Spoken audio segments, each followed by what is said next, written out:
You're listening to my $3,600 premium microphone from Neumann. It's a Neumann U87. How does it sound? Not great. Why? Bad technique. Here are 6 tips for getting great sound no matter which microphone you use. And now here we are on a $100 microphone. Here are 6 tips for getting the best sound out of any microphone for live streams, podcasts, voiceovers. Tip number 1, use a directional microphone, cardioid, supercardioid, or hypercardioid. Directional microphone means that it is most sensitive on one side of the microphone and much less sensitive on the other side. Here's an example. Here's the back of the microphone, and this is what I sound like. Here's the front of the microphone, and here's what I sound like. Tip number 2, get close. 10 centimeters is probably an ideal distance from the microphone. If you're not sure about centimeters and you're an American, you need to probably learn the language of the rest of the world who speaks in centimeters and meters and so on and so forth. It's pretty close, but it's not right on top of it. Tip number 3, gain up. Set your gain or your input level so that the meters, as you're talking, top out around minus 18 dB. Now, if you're not going to do any post-processing of the audio, maybe you need to aim a little bit higher. So in other words, if you're going to do a recording and you're not going to do anything to fix or make the audio better in post, then maybe aim for minus 12, minus 10 at the most. But be careful.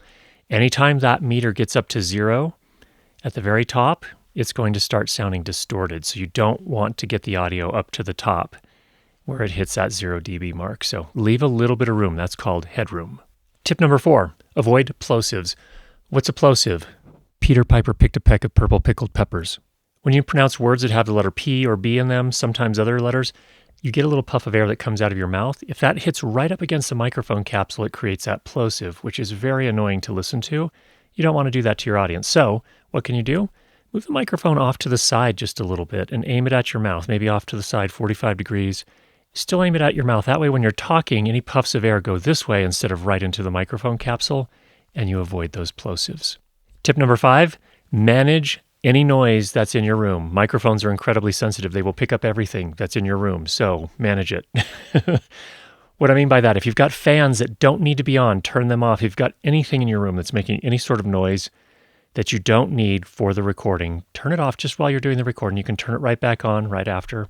If you're doing a live stream, you can't necessarily turn your computer off if it has a fan in it, so I understand that. But in those cases, use the directionality of your microphone to your advantage. In this case, for example, I've got a big light that's lighting me. It's sitting over there.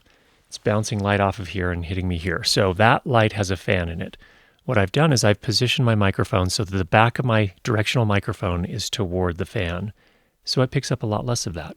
And finally, tip number 6, soften your room. What do I mean by that? Well, flat, hard surfaces, walls, floors, ceilings, have a tendency to reflect sound. So as you talk, the sound of your voice bounces off those walls and comes back. That's called reverb. Newbies often call it echo. Technically, echo is a different thing. It's reverb.